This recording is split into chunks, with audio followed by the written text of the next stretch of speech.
NanoFoil is a heat source.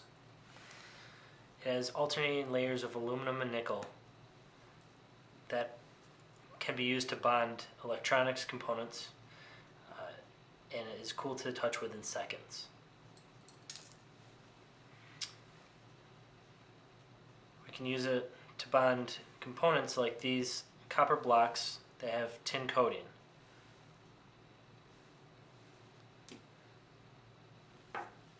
Assembly requires pressure. In this case, I'm just going to use finger pressure for demonstration, and we're igniting it with a simple 9-volt battery.